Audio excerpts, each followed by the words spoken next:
আমার ইচ্ছে, আমি যেহেতু লেখাপড়া করতে পারিনি, আর্থিক অসচ্ছলতার কারণে মনের মধ্যে একটা চাপা কষ্ট আছে। এখন আল্লাহ সচ্ছলতা দিয়েছে, আমি একটা চিন্তা করেছি যে প্রতি বছর বিভিন্ন স্কুলে গিয়ে তোমাদের মধ্যে যে ভালো রেজাল্ট করছে বা করবে তাদেরকে উৎসাহ দেয়া, সেটারই শুরু। এখন আমার এই স্কুলটা অনেক ভালো লাগে।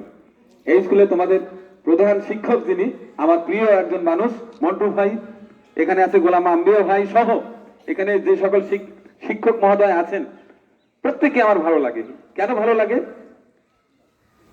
তাদের আচার আচরণ, শিক্ষা দেওয়ার দরদ, এই স্কুল চমৎকার ভাবে যে ওনারা সাজিয়ে তোমাদেরকে লেখাপড়া শিখাচ্ছে, মনের থেকে তাদেরকে ভালো লাগে। যে কারণে এই ভালো লাগার স্কুল থেকেই আমার এই কার্যক্রমটা শুরু। দোয়া করবা যেন আল্লাহ আরো কয়েক বছর বাঁচিয়ে রাখে এবং পর্যায়ক্রমে সকল স্কুলে আমি যেতে পারি।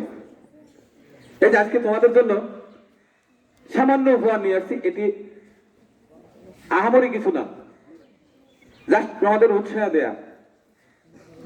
তোমরা ভালোভাবে লেখাপড়া করবা এবং তোমাদের মধ্যেই কিন্তু লুকিয়ে আছে পরবর্তী বাংলাদেশের প্রধানমন্ত্রী, প্রেসিডেন্ট, শিক্ষক, প্রকৌশলী, ডাক্তার তোমাদের মধ্যে থেকেই উঠে আসবে।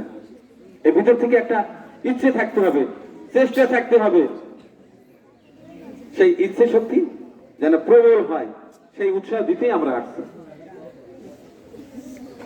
আজকে প্রতিটি ক্লাস থেকে প্রথম, দ্বিতীয় এবং তৃতীয় স্থান যারা অধিকার করেছে তাদের জন্য ছোট্ট একটা উপহার।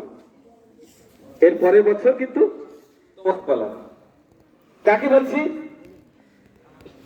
নিজে প্রত্যেকেই মনে করবে যে এই কথাটা আমাকেই বলছে, আগামী বছর আমার পালা। ঠিক আছে, বেশি সময় নষ্ট করবো না। এখন শিক্ষক মহোদয়ের অনুমতি ক্রমে তোমাদের হাতে এই ক্রেস্ট এবং শিক্ষা উপকরণ তুলে দেবো।